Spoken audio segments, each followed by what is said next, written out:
Hi everyone, welcome to this painting guide video. Today I'm going to be painting a Stormtrooper from the Star Wars Legion core box set. Stormtroopers are probably some of the most iconic baddies ever to be created in sci-fi or fantasy. You see them everywhere nowadays, especially now that Disney have got the rights to Star Wars.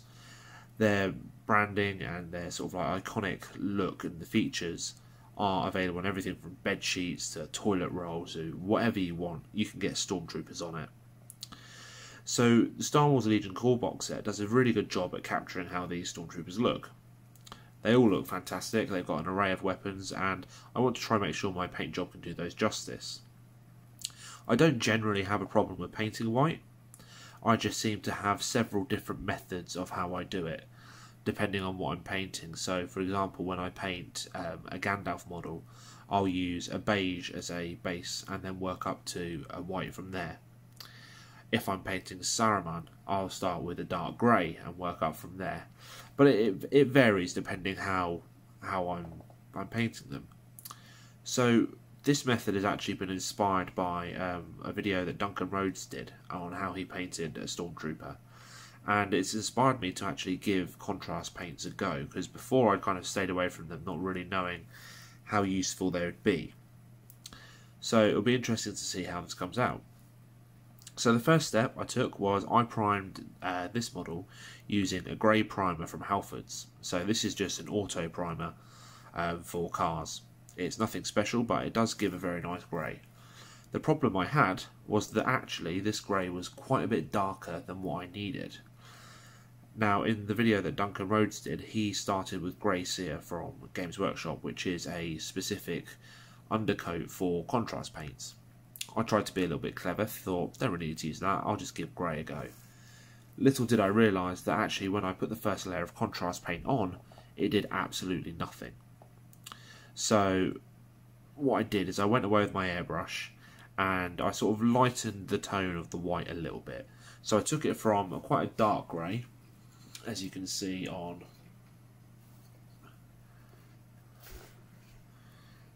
this speeder bike here.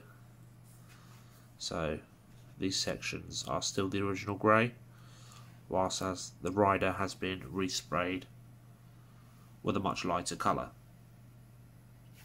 So it's just lightened it up a bit. So what I'm going to be doing first is using the Apothecary White contrast paint.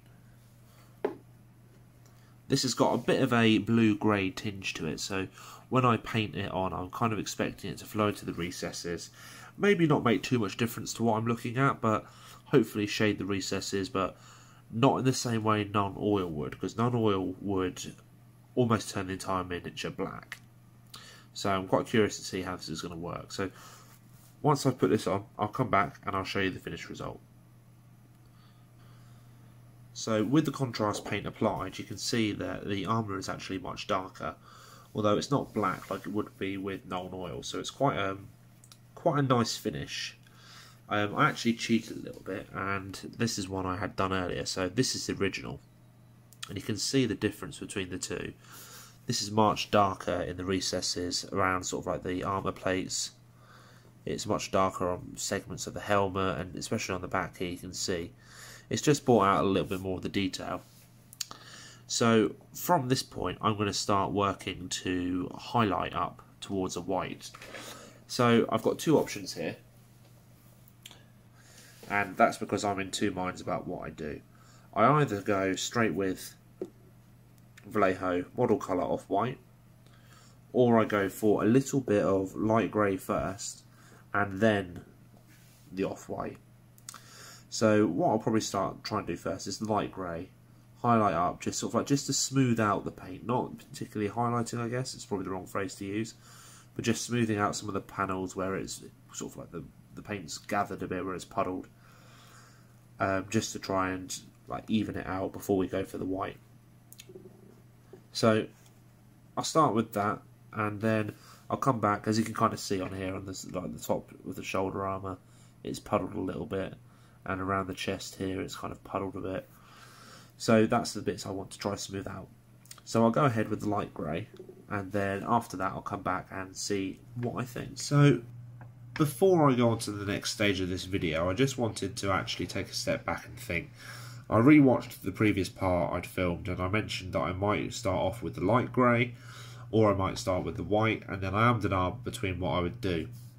So I actually went away, and the model on the left you can see, this was done using the light grey followed by the white. The model on the right was done straight away using the off-white followed by the game colour dead white. And if I look at them, excuse that, some paint knocking over.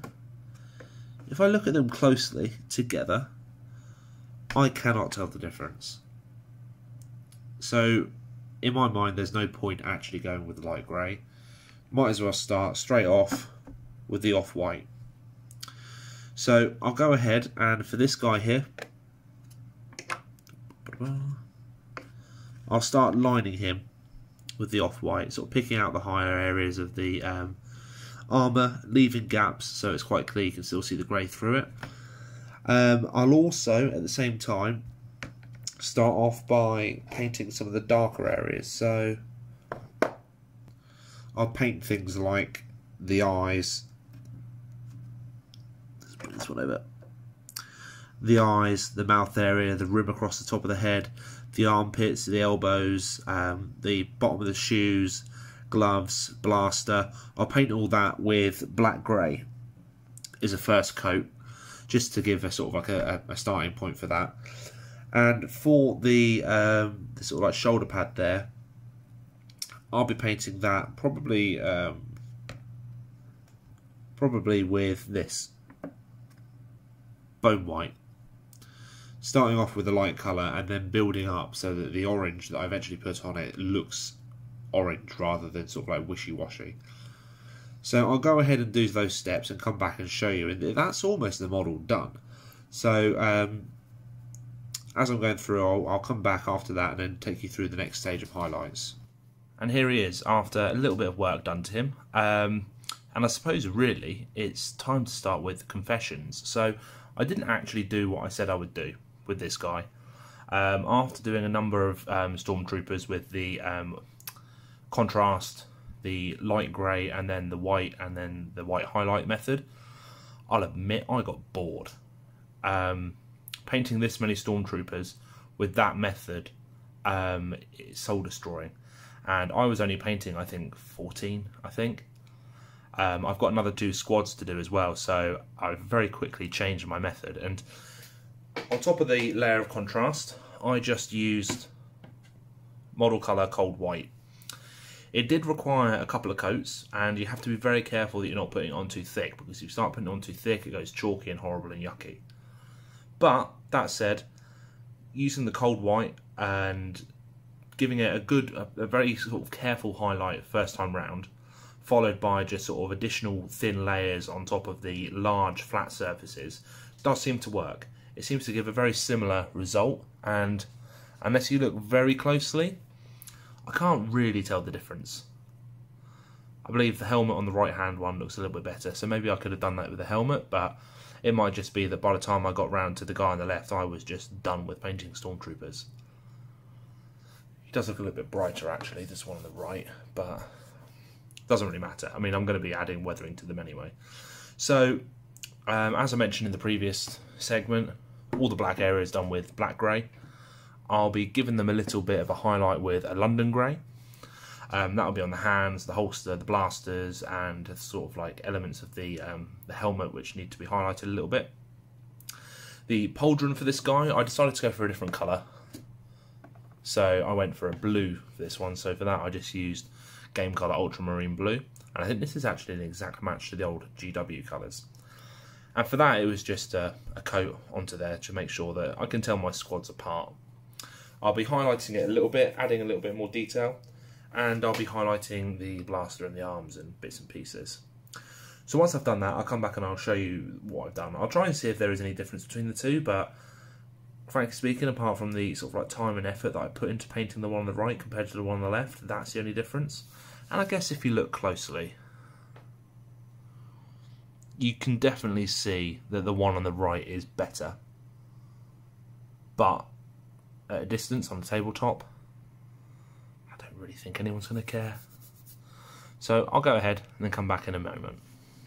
So after the last segment, I've just added a little bit of black to the pauldron there, just to sort of like make it look a bit more triangular. It just makes it a bit more interesting. And I've given the weapon a highlight of London grey. Well, I say the weapon, hand, and holster, just to give it a little bit of a lighter tone. Rather than going through and highlighting each individual bit, I just went over with a dry brush. And that's it, done. I mean, that's the basic Stormtrooper method that I've used. But I have also done some things a little bit differently. So, for example, regular Stormtroopers are just as is. Like this dude here, with his some sort of form of rocket launcher. And then I've also got some, and whoopsie, okay, painted some shock troopers. And I did these on a whim tonight, actually. I looked at the models I had and they just looked a little bit dull. So I thought, you know what, I'll add these on. I might do something similar for the rocket launchers, I'm not sure yet. But a guy I know on Instagram, it's Battle Dwarf Painting, he did some a couple of weeks ago and I thought they looked really cool. You don't tend to see many sort of like colourful stormtroopers in the Imperial sort of like timeline. You mostly see them in the Clone Wars and the Clone Wars TV show, where they've all got various different colour markings. So I thought something like this just looks a little bit better. So I did that for both of the guys. And also, because I got bored of painting white, I started to think, what other sort of colour schemes can I use for stormtroopers? And it is a bit tricky, because in my mind, any sort of specialist trooper is very dependent on the environment they're being used in. So you see shore troopers being used in Scarif. They're basically sort of like beach troopers. You see sand troopers used on Tatooine, and that's because, of course, they specialise in fighting in desert terrain. Now, I didn't want to do something which limits me in terms of my basing, so I didn't want to go off and do tropical theme because I don't want a beach. I also didn't really want Tatooine, so I am still quite stuck. But I think I'm erring towards a sort of like arid landscape or desert. And with that in mind, I decided to actually try something a little bit different. I might do a separate video on these, but I tried a different method, which I think's come out quite well. So this, rather than starting with grey and then using the contrast paint and highlighting up through white, I started off with Iraqi sand, and I highlighted up using bone white and then off-white, being very careful not to go straight through to white as a final highlight, because I didn't want white troopers. I wanted a sort of like beige colour, and I think they look pretty cool. They look alright. I mean, for these ones as well, I found some backpacks on Thingiverse and printed them off on my 3D printer. You did have to slice off the these back panel bits, but they've glued on quite nicely, and they just add a little bit of extra detail. And as with these guys, I'll be painting the backpacks black and giving them a slight dry brush. But then also, because I've got a second squad, because I've got 2 core sets worth of Imperial troops, I thought to myself, I want to do something different still. So I've gone and I've used a dark green. Now this is still very much a work in progress. And I'm not really too sure where I'm going to go from here, because this is quite a sludgy colour. But what I think I'll end up doing is just sort of like adding in some browns into the paint mix, and effectively ending up with quite a pale green, almost like an olive green. And I'm hoping that looks a bit more tropical. So even if I base them all, I can say, well, it's a variety of things.